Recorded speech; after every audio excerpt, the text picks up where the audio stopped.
Is your Instagram as a DJ and producer not popping? Do you think your posts are fire, but the engagement is absolutely pony? Maybe you're doing one of these 5 big mistakes on Instagram as a DJ and producer. Hey, I'm Graham Farmer, founder of Data Transmission and the Artist Blueprint. And on this channel, we're on a major mission to help DJs and producers understand music marketing, social media, content creation, and all of the side of the industry after making the record. One thing you can do to help me reach more DJs and producers is give this channel a like and a subscribe and share this video out there, and let's find more DJs and producers. From coaching DJs through my one-to-one series and now the Artist Blueprint and running Data Transmission for the last 14 years, I've worked with many up-and-coming DJs across the dance music scene. I've also worked with established artists like Mason, who released an album on Toolroom in 2020, and I helped him run all of his social media campaign and ad campaign to promote that album, and he did over 1 million streams. Social media.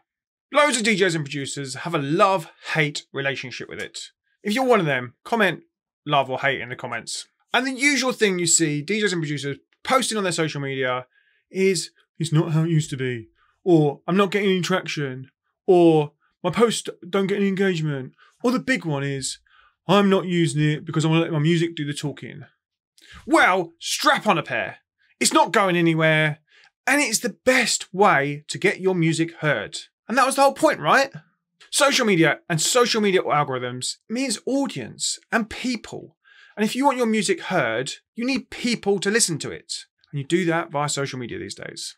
Whether it's Instagram or Facebook or TikTok or SoundCloud or Spotify or YouTube, these are all music platforms you should be leveraging to get your music heard by people. And when I talk about people on social media, this could be general fans, or it could be other DJs and producers. When I posted a reel recently of a track we'd released for a track by MXL called The Kick Test, it was the 3rd reel I'd uploaded, but when I did upload it, Darius Sarosian saw the track and has now been playing it in every set, which means that unknown producer, by me just creating a reel with his track in it, has been heard by one of the biggest DJs in house music at the moment. For those that are trying, I'll give you a little applause. And this video is designed to help you understand common mistakes that you might be able to make little tweaks to improve the 1% of your game this week and hopefully leverage the algorithms more to get your music out there further. Let's start with the big one, self-promotion.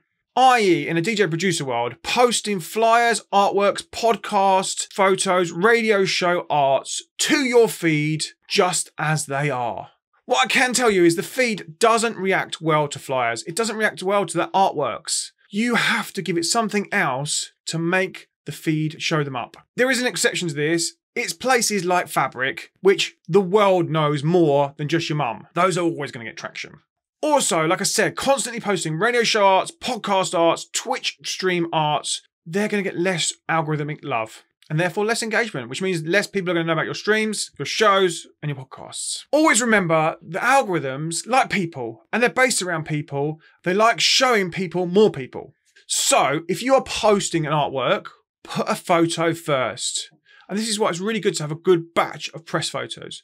But don't let that stop you doing it.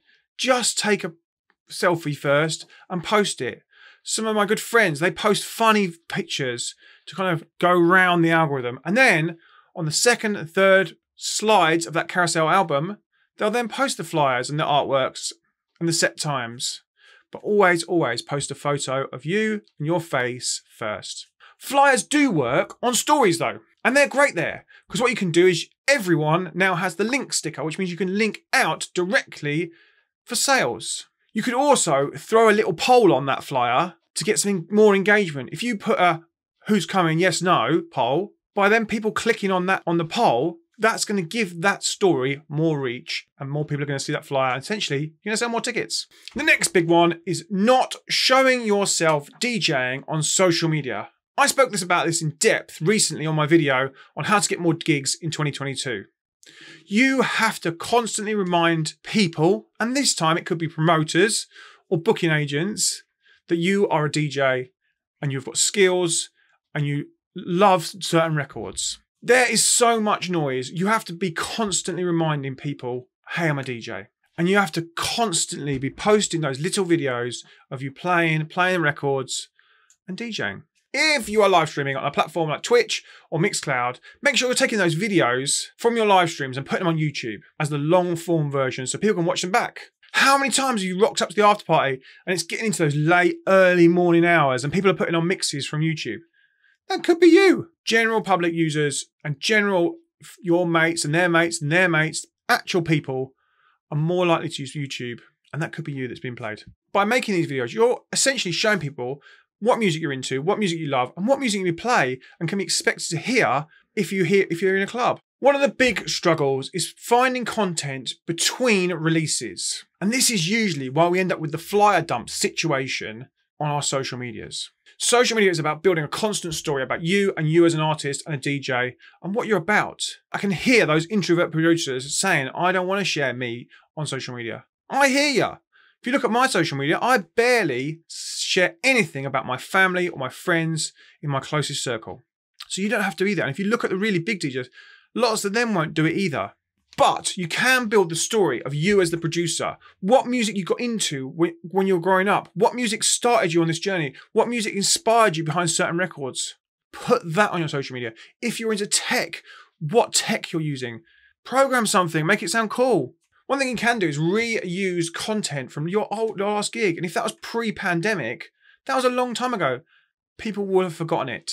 Reuse it, recycle. Make Instagram charts. There's a really good website called Clipper, and I'll put the link to it below. It allows you to take Beatport and Traxsource links and turn them into small videos. So you can make a chart on Beatport and then download all the tracks as videos to post on your Instagram. Micro content is king right now, and the creation of micro content on platforms like Instagram Reels and TikTok is really, really blowing up DJs and producers and getting them more gigs. Those platforms have massive organic reach and they really, really can grow you quite quickly. Just last night in my weekly group call for my course, The Artist Blueprint, one of the new students thought that his release had just finished, but it had only been out 8 days. And we were like, whoa, no, it hasn't. We've got plenty to do with this. And we were like, you've not made any micro content for your release. And I literally showed him there and then in that group call how to find some cool videos to pair with his music to help that music get more reach. And his 100-follower Instagram account made a reel that had 3,000 video views to the time of this recording.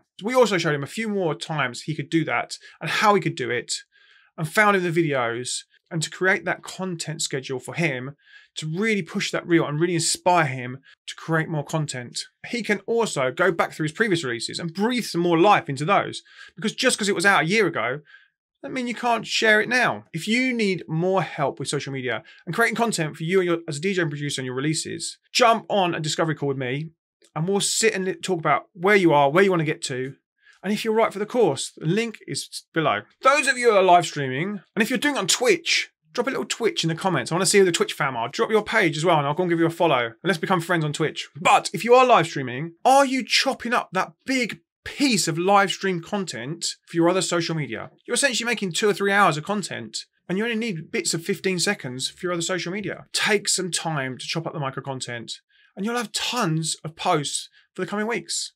It'll also help you promote those next streams. Social media gives you a really, really good visual to your music, and the best artists and DJs and producers from throughout time have always considered the visual, the music, and the look of everything they do. If you think about those amazing artists across the breadth of time, they've got it covered and they really consider this. And you can do this as a DJ producer. Your music is there. Think about the visual. How is it going to look? Is it a lyric video? Does it need a visualizer?